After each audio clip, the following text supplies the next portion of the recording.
Investors Chronicle. Hello and welcome back to the IC Interviews. I'm Mary McDougall and we've got a special treat for you all today. I'm delighted to welcome veteran journalist and author William Green. William has spent much of the past couple of decades interviewing many of the world's most influential investors for a slew of the world's top publications, including Time, Fortune, Forbes, Bloomberg, The Economist and The New Yorker. He's worked on several books, but last year he published the brilliant Richer, Wiser, Happier, which I'm sure many of you have read, and if you haven't, I recommend that you do. The book draws on hundreds of hours of interviews with more than 40 of the world's most successful investors, from John Templeton to Charlie Munger, to help shed light on how to win in markets and in life. William, thank you so much for joining me. Thank you, Mary. I'm delighted to be here with you. Well, I was delighted when you told me that your dad was a loyal IC subscriber. Was that might have been in the days of the legendary Harold Wincott? You know, what I didn't tell you that I sort of did this intentionally is my father died 18 years ago today. So I actually scheduled our interview on the day of his death anniversary. So in some sense, this was my way of paying tribute to my father, who loved the Investors Chronicle and loved the stock market. Wasn't a great investor, didn't have a great temperament for it, but was a passionate investor. And I think one of the reasons why I became obsessed with investing is that I remember as a child, I would see him sitting in our living room in London, reading the Investors Chronicle, reading the Financial Times, sitting there with a glass of whiskey and sort of checking his stocks. And so I think I had this sense that there was a magic in the stock market. And so, yeah, it feels very fitting to be doing this today in honor of my late father. So I hope he's looking down Barry Green and thinking, God, how come my son is actually talking to this journalist from my favorite publication? So thank you for having me on today. Well, what a lovely story. I hope we do him proud. You start the book by saying that you've been obsessed with investing for over 25 years. You've said in podcasts that you wanted to sort of learn how to make money. I think you were already a journalist when you started investing, but I wondered why you stuck with writing about investing rather than being a money manager yourself. Yeah, it was probably a dumb decision. I would have become much wealthier if I had gone into investing. Even if I had been a mediocre investor but was doing it professionally, I probably would have become wealthier than a very successful journalist or author. So it was probably a poor decision on my part. But I think one of the things that I learned from working on this book and from interviewing so many great investors is that I'm not them. There's a huge gap between their skills and mine. And also temperamentally, they're much better wired for this game than I am. So I tend to be fairly fearful, fairly anxious, somewhat pessimistic in the way that many journalists tend to be. We always assume that the world is going to hell, which is probably pretty good for a journalist because you can write about all the awful things that could happen, which makes for engaging journalism. But it's not great for an investor. You need to have some faith in the future that it's all going to work out. So I don't think I was wired well for the game. And when I see the best investors, I can just see they're optimized for this game in a way that I'm just not. And I remember Charlie Munger, who was this brilliant 98-year-old polymathic genius who's been Warren Buffett's partner for the last 40 or so years. He said at one point that if, for example, he said you have to play games that you can win. So he said, for example, if you're 5'1", you don't want to become a basketball player and play against people who are 8'3". He said you've got to find something that A, you have an advantage at, B, you have a deep, passionate interest in.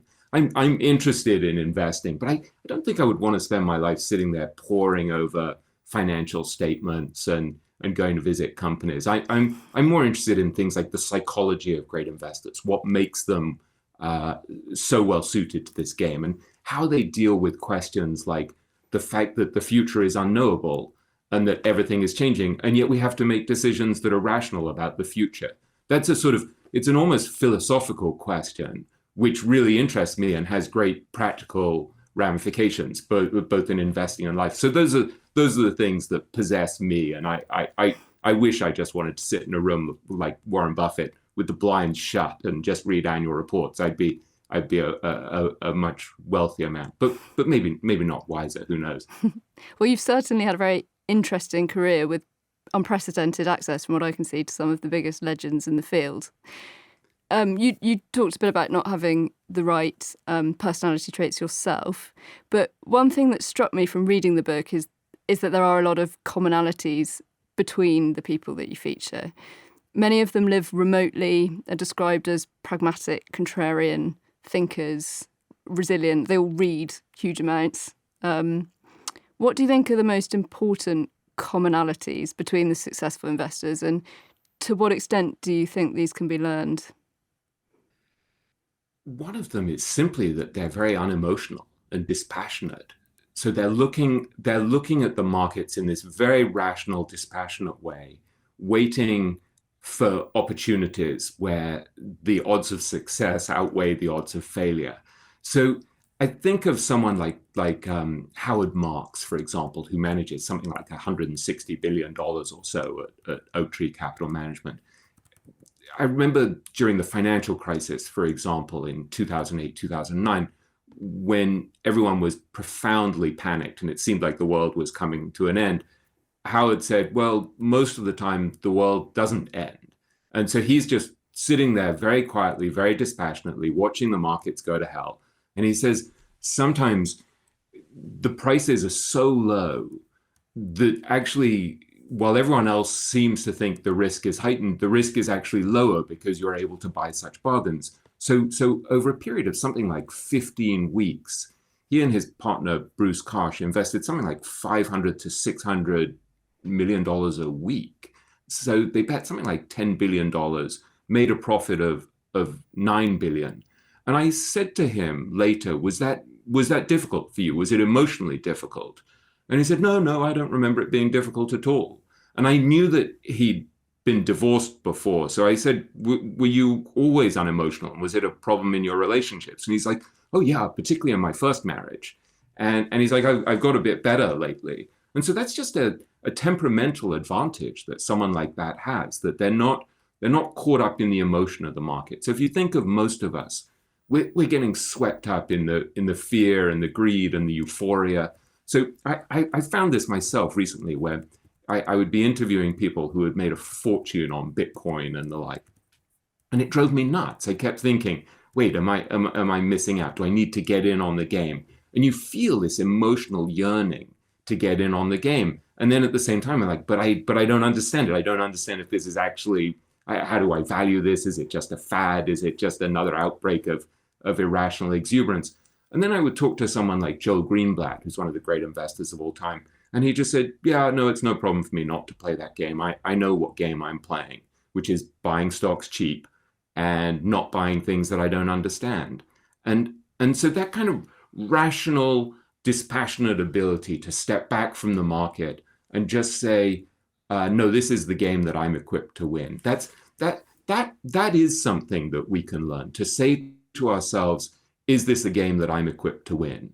And if it's not a game that you're equipped to win, temperamentally, intellectually, emotionally, in terms of your knowledge, you can step back and say, well, let me outsource this to someone who's better suited to doing it. Let me hire a fund manager who's better at this game, who's got a better temperament. Or let me just index. Let me invest in index funds so that I'm not having to try to beat the market. So the game I'll play is just to keep expenses very low. I'll have no trading expenses, lower taxes, and I'll just keep adding to the pot consistently over many years. So that's a way of stacking the odds in your favor, just by saying, let me admit my own frailties and my own limitations instead of playing games that I'm not equipped to win. Yeah, that's very interesting. I think one of the reasons I found your book so profound is that it's about so much more than investing. And I guess the clue to that's in the title. But you mentioned Howard Marks and his divorce. The book, you talk about Jean-Marie Eviard talks of not spending enough time with his daughters. Laura Gerrits talks of, time getting away with her and not having children, which she sometimes regrets. To what extent do you think the traits of being a good investor might not be the successes that you think they are for life in general? There's definitely an intensity to these people. I think if you want to really succeed at an outlandish level in any profession, whether it's being an Olympic skier or a jumper or an author or an investor. You've got to be intense. Charlie Munger read the book and was incredibly flattering, thankfully, about the book. And a friend of mine videoed Charlie Munger saying he asked Charlie, what did you like about the book? What did you find interesting? Were there any insights you found interesting? And one of the things Charlie said is, yeah, how many of us ended up getting divorced? and he said it kind of made sense because the game is so captivating, it's so all-consuming that we ended up neglecting our spouses in many cases. And that's just one of those conflicts in life where you have to decide, what are you prepared to sacrifice? How much are you prepared to sacrifice? But the intensity is striking. There was a wonderful story that Bill Miller once told me. Bill was probably the most successful mutual fund manager of his generation. And he was talking to me about meeting this friend of his, Will Danoff, who manages something like $250 billion at Fidelity and has an amazing record over the last 30 years. And he said when he first met Danoff, someone introduced them at a conference in Phoenix. And he said, I held out my hand to him and I said, hi, Will, nice to meet you. And he said, Will Danoff wouldn't shake his hand. And he just looked at him and he said, I'm going to beat you, man. I'm going to beat you. And I just thought that was such a wonderful insight into the intensity of these people. And there's a guy called Paul Lountzis I interviewed who said to me, look, you don't get to be Roger Federer without playing tennis. And so I think you do have to ask yourself, is it a game that you're passionate about, that you care enough about, that you're going to actually try to beat the market? And for me, I'm weirdly obsessive about the things I write about. I can sit around reading about philosophy and spirituality and psychology and things like that pretty much endlessly. It doesn't feel like work to me. And then I see the connections between that and investing, things like dealing with uncertainty, dealing with change. I'll be reading books on Buddhist principles, and I'll be thinking, oh, it's really interesting. They're dealing with the fact that everything changes, that everything's impermanent. And it's totally linked to markets and the fact that everything changes and is impermanent. So that, for me, that's not work. I'm doing that for pleasure. I think that's much the same with the greatest investors. It's not really work for them to sit around studying markets. It's more an addiction for them. It's probably harder actually to focus on the other areas of their life. Yeah, that's interesting. You do talk a lot in the book about it being a game of odds. You say that Templeton, Bogle, Rain, Buffett, Munger and Miller have figured out shrewd ways to stack the odds in their favour. If investing is a game of working out the odds, do you think this might be getting harder as technology has led to a rise in intangible assets, which can be harder to value, and perhaps as index funds become a more dominant force? I do think it's harder. I think there are many more qualified people competing. And so in the old days, if you were Ben Graham, for example, who was Buffett's great teacher, you could look around and see all of these companies that were incredibly cheap and that very few people noticed were cheap. Nobody really cared. And so you had a tremendous advantage. Now, since then, we have so many people who are CFAs, who've got MBAs, who are kind of qualified to study stocks and the like. So you're competing with all of them. Then you've got all of these machines that are picking up these little mispricings in the market. So the competition is intensified. On the other hand, the markets are still driven by the same emotional crazinesses as ever. It's still driven by fear, euphoria, excess, greed, all of these things. Those human emotions are always going to create mispricings. And so if you're somebody who has emotional control and you have a few principles that you understand and that guide you through this craziness, you can step back and just wait for the market to do something nutty. And so I think I had a lovely example of this the other day where there's a guy I invest with who I won't name him, was a very smart young hedge fund manager, really nice guy, who just owns about 12 stocks. And I just looked at his recent his recent quarterly report, and he bought a big position in Peloton. And that's just really interesting to me. Here's a company that had fallen something like 85%. Everyone knew that Peloton was a disaster, that the company had overexpanded, that it was a bubble. But it's like, I use a Peloton pretty much every day. I love my Peloton. It's an amazing company. They keep adding more value to your experience of using it. And so at a certain price, it was crazy, right? And it became a bubble stock. And I think it had I'm not touting this as a pick. What do I know? But it had a market value of what, $50 billion or something. But now that it's crashed, or at least when it had crashed a couple of weeks ago, he's looking at it and he's just like, yep, now it's very cheap. And so to have that kind of temperament where you can step back from the craziness and just calmly and rationally say, is this worth more than the market believes it's worth? That's always going to be something that works, I think. And so you just have to have a few very fundamental principles that guide you through the mess. And so one of the things that Joel Greenblatt, who's one of the most successful hedge fund managers of all time, said is, I just want to value a business and then buy it for much less than it's worth. He's like, that's the entire essence of investing. And so you have to say, well, am I equipped to value a business? Do I know how to value a business? And I don't. So I had a vague sense that Peloton was probably cheap at that point, and that it probably was not going to go bust, and that it's probably a great business. But I don't that's more instinctive. I don't really have a grip on it.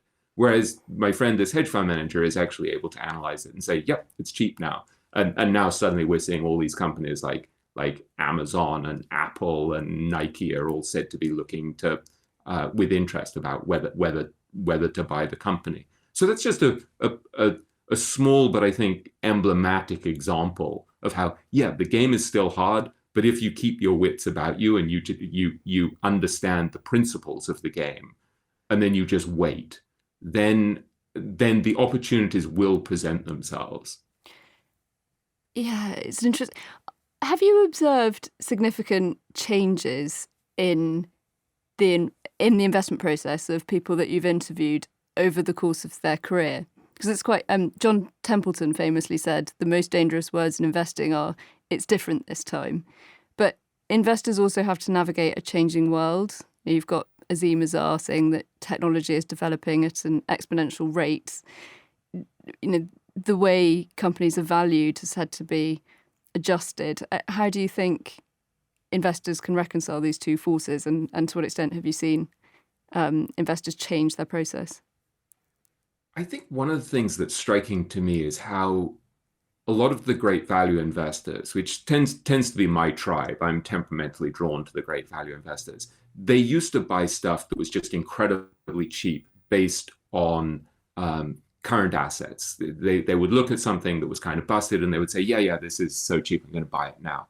And someone like Bill Miller, who I've interviewed probably for 80, 90, 100 hours over the last 20 years, I was interviewing him recently and he said, no, I've actually kind of updated that. Like I can look at things and say, well, it's cheap to what I think it's going to be worth in the future. So I can look at something. He for example, bought Amazon 20 or so years ago, bought a massive position in Amazon, both personally and through his fund, when most people thought it was massively overvalued, it was money losing, and a lot of people thought it was going to go bankrupt at the time. The stock had fallen literally from $90 to $6 a share, and he bought 15% of the company. And so he's looking at that and he's saying, well, I think it could be worth an enormous amount if this works out. And if I'm right, I'm going to make 50 times my money. And if I'm wrong, I'll lose 100% of my money. And so he's done a similar thing with Bitcoin, where he's made an enormous amount on Bitcoin over the last few years, which he started buying at $200 to $300 a coin. And he made just vast sums personally on it, because he's looking at things and he's saying, in the future, it could be worth an enormous amount. And so that's an updating of the principle of buying things at a discount that I think is really interesting, where he's willing to look at the future in a way that probably most value investors traditionally weren't. They were focused on the present. So I think you're always having to adapt your principles. Likewise, the ability to hold a stock for much longer.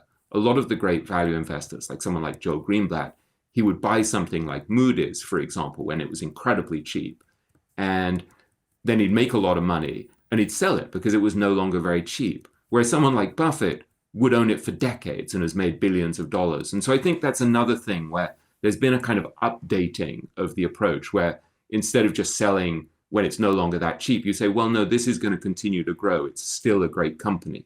So you want to master these traditional principles, these classic timeless principles, like buying things at a discount to what they're worth. But you always have to update them. You always have to say, yeah, but maybe I want to hold on to a company that's going to be a compounder for many years, even when it doesn't seem cheap. Yeah. I think maybe a section I loved was on Nick Sleep and Zach Zakaria, and that might be not just because they're the UK contingent, but that might be a good example of people who are really looking at how things are changing. They talk a lot about seeking information with a long shelf life. What type of information is that? Yeah, Nick Sleep and Kay Zakaria are fascinating. They set up this very eccentric, idiosyncratic investment firm called Nomad that was a kind of metaphysical, spiritual experiment. They were exploring the idea of quality, what it would mean to live a high quality life, to run a fund in a high quality way, where you treated your partners fairly. And their approach to information was the same. So they said, okay, most investors are focused on all of this ephemeral, meaningless information that's going to be out of date in a few weeks. So they're focusing on quarterly reports. They're focusing on 12-month price targets. They're sitting there glued to their Bloomberg screen, trying to figure out the latest move in interest rates or whatever, and the impact of all of this kind of meaningless short-term data. And so Nick would call this wiggle guessing. Everyone is guessing about the wiggles of the market. And he said, I want to focus on stuff that has a much longer shelf life. So I want to focus on information that is going to help me decide whether this company I'm analyzing has a great destination in, say, 5, 10, 15, 20 years. So is the company doing things that are going to expand its moat, its competitive advantage? Is it treating customers in a way that's going to build their love for the company? Are they driving down costs so they're becoming more efficient? Are they treating their shareholders honorably? Are they treating their customers well? Are they treating their suppliers well, or are they squeezing their suppliers? And so these are all questions with a long shelf life. And so Nick would call this destination analysis. You're looking for a very attractive destination, and then you're asking, is this company doing what's going to allow it to reach the destination? And so this way of thinking enabled him and Zach initially to buy Costco, which was an extraordinary company that embodied what they called scale economies shared. And so as it became bigger, as it achieved more scale, it would share those benefits with its customers. And so instead of just lining its own pockets by making more and more money, it would say, okay, well, so we just had all these amazing revenues. Let's give these cost savings back to the customer to give them an even better deal. And so as they became bigger, their size became a competitive advantage.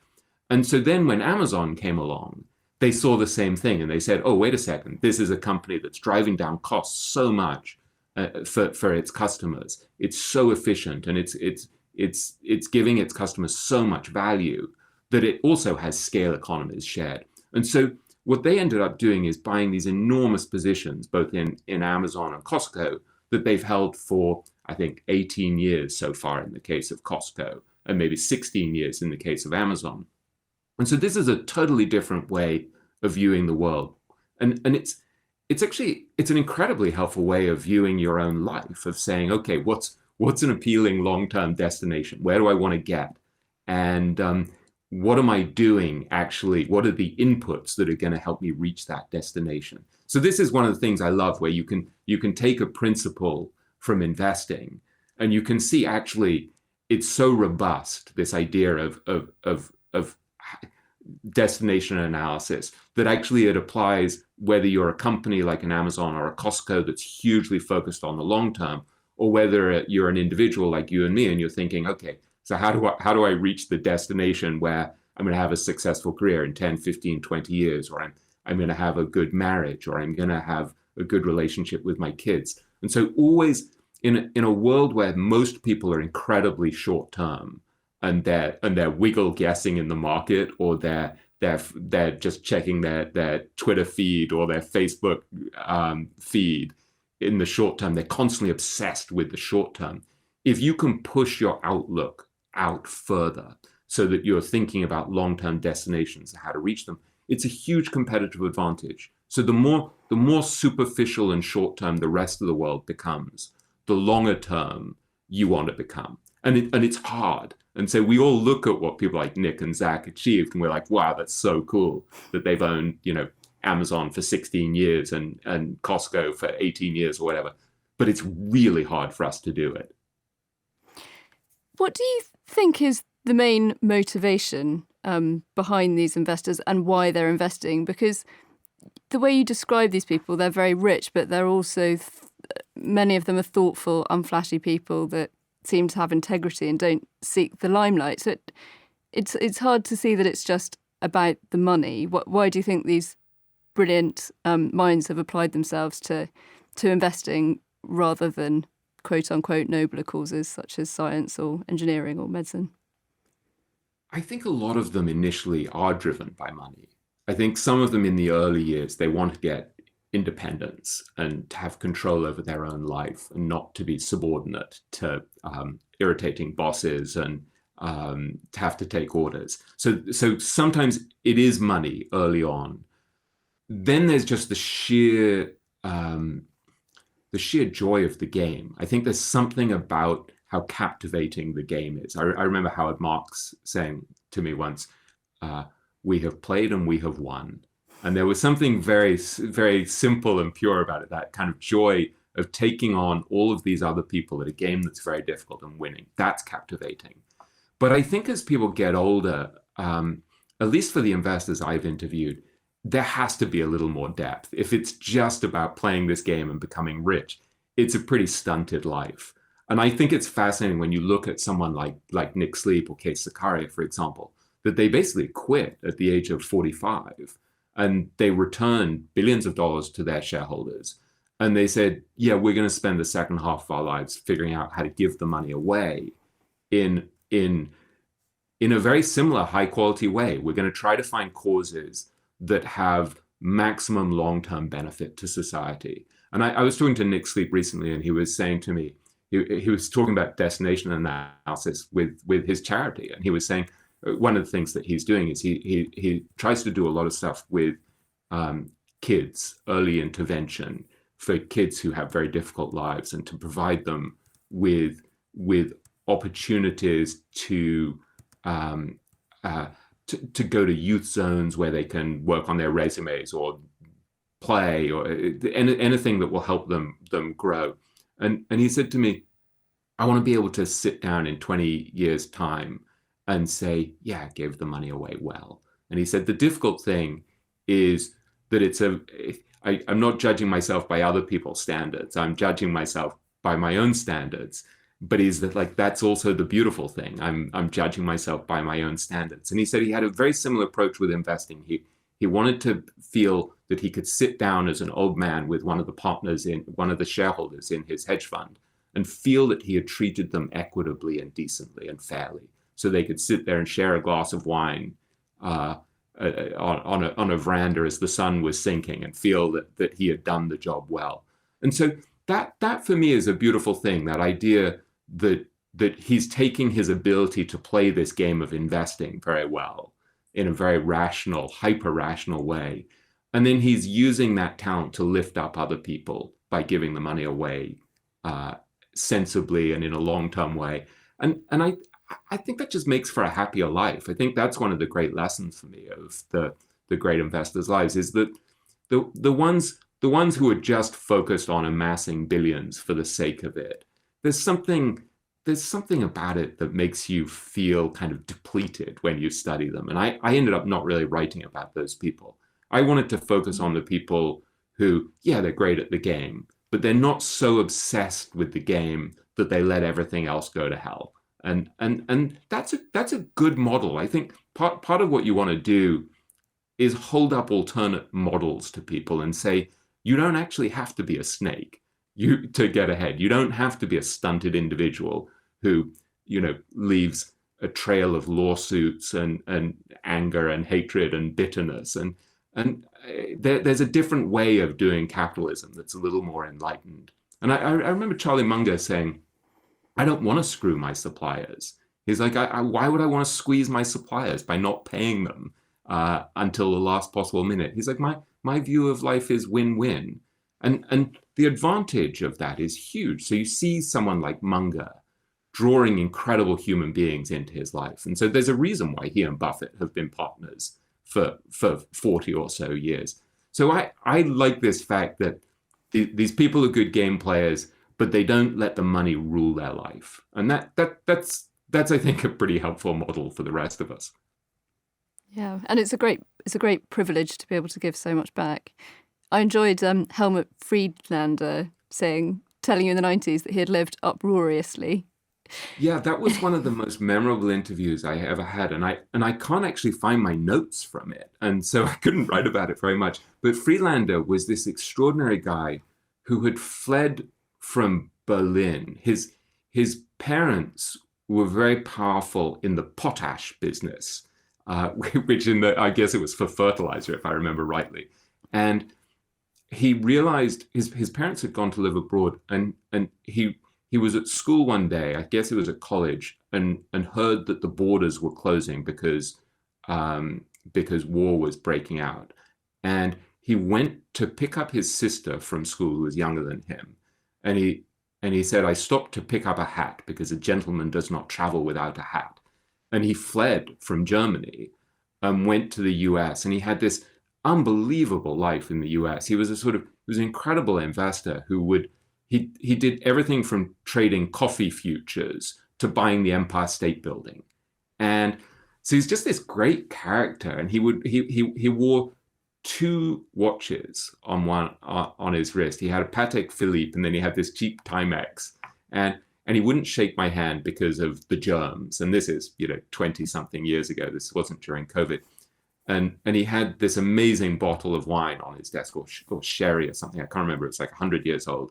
And I said, are you going to drink that? And he's like, oh, yes. He said, I had a case of Chateau Petrus recently, and I drank all of it. And he said, I have lived uproariously. And I just thought, what a wonderful thing to be able to look back at the end of your life and say, I have lived uproariously. But I like that you said that you focused on the people that didn't let money sort of rule their lives. Do you think the Buffetts and the Mungers, if they were starting out today, that they would choose investing again? Because the world's changed a lot, and you've got this sort of the Robin Hoods and the index funds, and it's not the same landscape that it was. Yeah, the Robin Hoods and stuff have really changed the game, haven't they? There's something.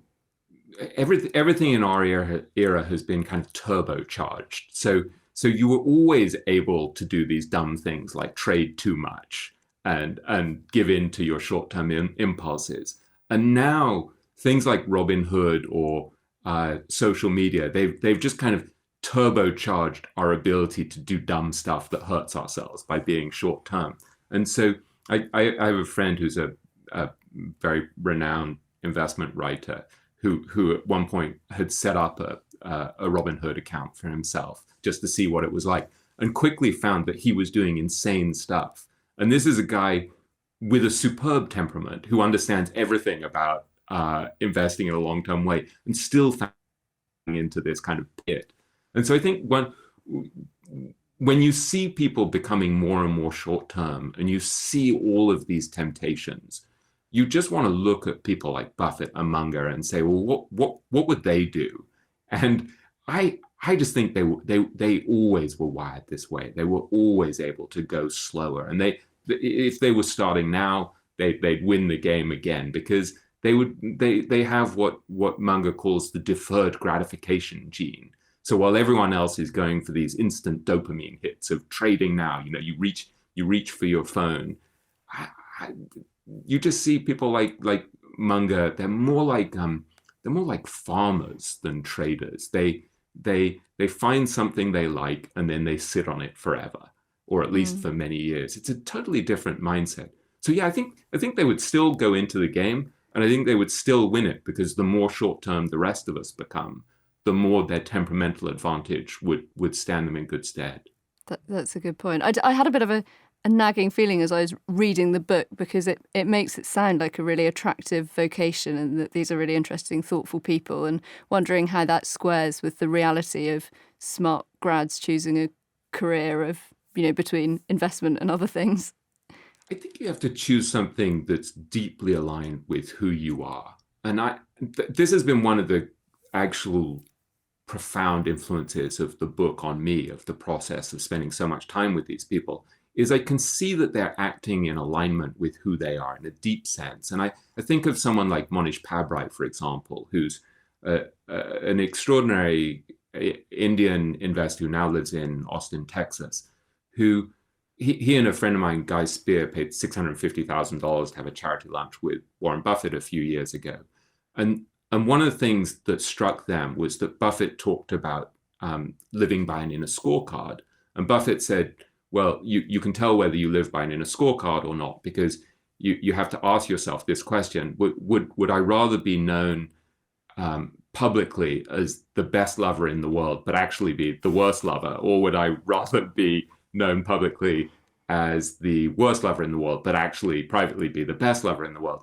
And what Guy and Monish saw is that Buffett lived totally by an inner scorecard. He's structured his life in a way that's really true to who he is. And that had a huge impact on Monish and Guy. So when I look at someone like Monish, he, for example, he goes into the office late.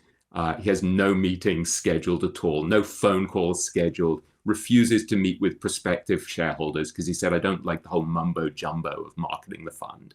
And he just sits around reading all day, thinking all day, takes a guiltless nap in the afternoon.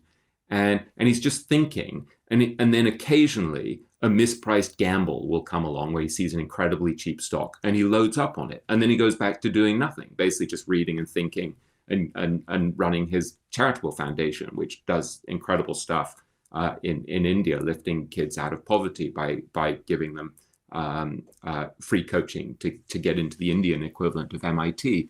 And so he's set up his life in a way that's totally true to who he is. And when I look at that, that makes me think, okay, so I'm not Monish, I'm not Warren.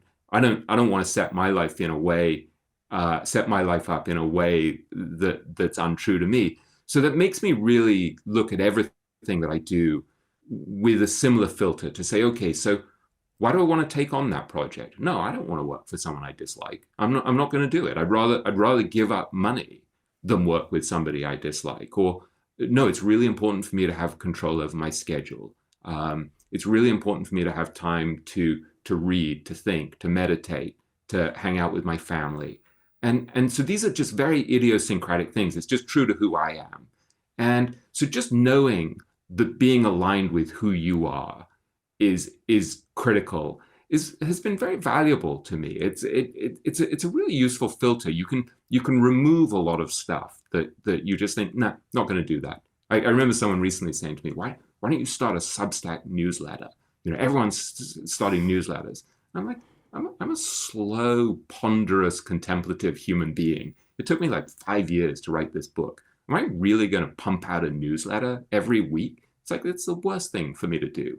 Whereas a podcast, I recently started a podcast, and it's like, yeah, I love to sit around and talk to people.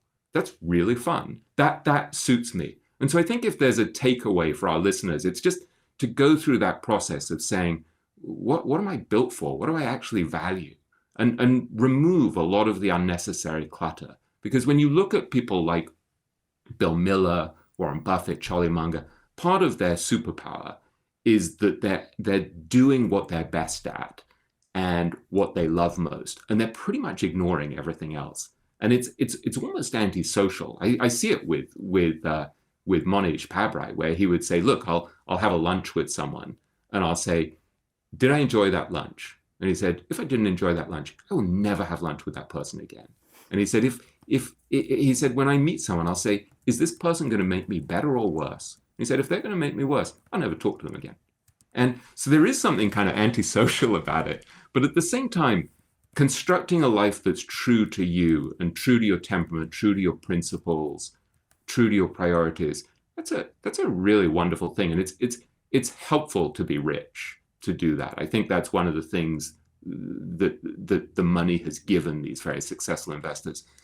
But you don't have to be super rich to do that. I mean, I think it's there are things where you can just say, yeah, I'd be prepared to make $50,000 a year instead of $70,000 a year, not to work for somebody I dislike. I mean, it's or to live in a slightly smaller house so that you can do work that you like, or to drive an old car. I mean, but once you understand what's valuable to you, then you can figure out what you're prepared to sacrifice in order to live that way. Yeah. There aren't many women in the book, which probably reflects historic trends.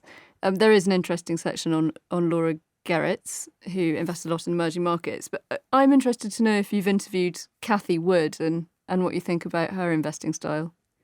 Yeah, I would like to interview Cathy Wood. I never have. And there's a part of me that's prejudiced against her approach because she's tended to buy very highly valued, expensive, hot companies, which just temperamentally is not something that I'm aligned with. But that doesn't mean she's not great. And so I just don't know. I have to kind of suspend judgment. The issue of there not being very many women in the sort of pinnacle of the industry is a really complicated one, and it goes way above my pay grade to understand it. But there are structural issues, there are prejudices.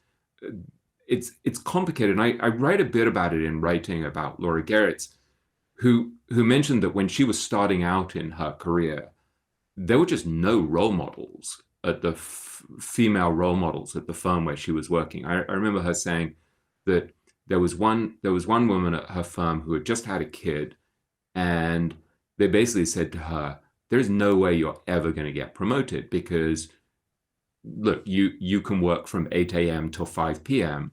and the other people working at this firm, they come in 7 days a week, they work till 10 p.m." And she just said, you just looked at it and you could see that it was going to be really difficult to have balance in your life. And so she, for many years, said, look, if I was going to compete with the men, I knew that I had to just focus really intensely on my work. And then it kind of got away from her, and she couldn't have kids, and her husband no longer wanted to have kids. It's complicated. And so there's no simple answer here. And there's another very well-known woman investor who I interviewed, who I didn't end up writing about, who manages an enormous amount of money. And I remember talking to her about some of the sacrifices she had made, and she has 4 children. And she said to me, look, I have to exercise really intensely. You know, I can't give up exercise. It's really important for my health. I have to put my kids above everything. And then I manage a huge amount of money and have enormous staff. So I have to do that seriously. So she said at a certain point, I had to decide, I'm not going to see my friends anymore. And I remember saying to her, what do you read? What's helped you in terms of what you read? And she said, I don't have time to read. I just thought that was really interesting, that for her to balance having 4 kids and a really successful job, there were things she was having to sacrifice. And it's painful to talk about this, and it's uncomfortable, but it just is. It's just stuff that you're having to accommodate to. And when I look at someone like Laura Geritz, I'm just immensely impressed with what she's managed to achieve in in a male-dominated industry. When she came from basically a family of Kansas farmers and construction workers and factory workers and the like. I mean, she's just this towering figure. Like I remember looking at her and thinking, she's kind of this diminutive, soft-spoken, really nice, really modest person. If she were a man, she'd be full of braggadocio and sort of thumping the chest and puffed out and feeling full of ego. She's very humble. And I just remember thinking, God, this woman is such a warrior to have pushed her way to the top of this business. The courage and the strength and the determination that took is something kind of awesome about it. So I hope I'm not offending anyone with any of my sort of hidden biases in talking about this, but it's just complicated. Yeah, I agree. It's really complicated, and inevitably there are going to have to be sacrifices on both sides. But I do think the landscape's getting better. Lots of companies are bringing in equal maternity and paternity leave, and that should be a big way to try and overcome these hurdles. And also, again, it's a matter of role models. I have a 20-year-old daughter, and she was, because this book took me so long, I would be, for 5 years, from the time when she was really a little kid to the time when she was a young woman, I would be picking her up from school, and we'd be talking every day about the book. And I remember her at one point saying, "You've got to go big on writing about Laura Garrett. She's the most interesting person in your book. She's an extraordinary character." And it was wonderful for me to see that my daughter, who's really an artist and a musician and a writer, and the least likely person to become a professional fund manager, was looking at someone like Laura Garrett's and seeing real inspiration there. And so I think part of it also in driving change is to hold up role models and say, look, you can do it. You can succeed in this profession, coming from very unusual backgrounds, with different education, different gender, different race, and also a different mindset, like what we were saying before about holding up people who are behaving in a kind of moral and upstanding and ethical way, instead of just being snakes who are looking out only for themselves. And so holding up role models is a very powerful thing. And I there is a slightly moralistic aspect of the book where I'm trying to show that there's a better way to do this. And that, so when I look at someone like Laura Garrett, for example, I remember her saying to me that she flies all over the place, right? In a typical year, she would spend 6 to 9 months traveling abroad.